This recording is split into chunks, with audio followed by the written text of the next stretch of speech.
一位小哥路过一棵树下，发现一只刚出生的鸟宝宝一动不动，鸟宝宝身上还没长毛发。小哥往树上看，果然发现树上鸟巢，鸟宝宝肯定是从树上掉下来的。小哥经过观察，发现它还活着，但好像是伤到腿了，它在地上挣扎。小哥不忍心，打算救助它，也是把它带回了家，放在一块毛巾上。由于它太小了，还没有齿大，小哥也不懂如何照顾它，小哥只能用夹子给它喂食。几天后，小家伙也变得有精神了，总感觉吃不饱，老是张着嘴要吃的。小哥也是很细心的，一口一口的喂它，也很细心的照着小家伙，生怕它会饿着。又过了些天，鸟宝宝开始长大了不少，它也开始长羽毛尖了，它还经常拍着翅膀，好像想飞，也太可爱了吧。在小哥的照顾下，1个月后，小家伙已经长大了，羽毛也开始丰满了，但它的腿由于受伤的原因还没有站起来。小哥随后也是把它移到窗台上，让小家伙能多晒太阳，经常的给它抚摸安慰。就这样，小家伙也一天天长大。令人开心的是，他的腿也好了点。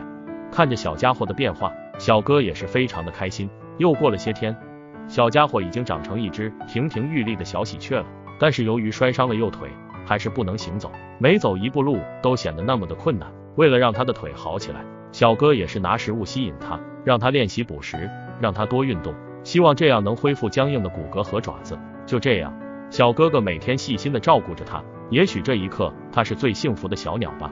随着时间的过去，小喜鹊也长大成年，也学会了飞行，也会给小哥找麻烦了，而且他的腿也恢复了许多。他也是非常黏主人，小哥去到哪里他都寸步不移，做饭也跟着，在沙发玩手机也跟着，每时都要跟着主人才安心。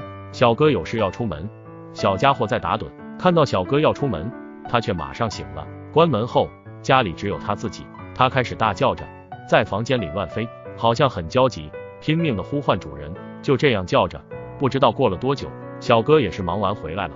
他看到主人回来后，才停止了叫声，第一时间飞到小哥的肩膀上求安慰。小哥也是抚摸着他，随后趴在小哥的肩膀上安逸的睡着。小哥只好把它放到鸟笼里，随后小哥也要去忙自己的事情了。随后小喜鹊又开始着急的想出去，还从鸟笼缝隙钻了出来，开始呼唤主人。小哥也没办法，只好下楼安慰下他。刚走到楼梯，他又飞了过来，这样也让小哥挺烦恼这个问题，因为过度的依赖也是让小哥担心的。为此，小哥也是想到了一个办法，叫人做了自己的人像放在家里，这样小家伙就可以随时看到自己，也不会一直大叫着，希望他能独立生活，有一天能放他回归自然。小哥从小养大的，也不舍得。大家说他应该放小喜鹊回归森林吗？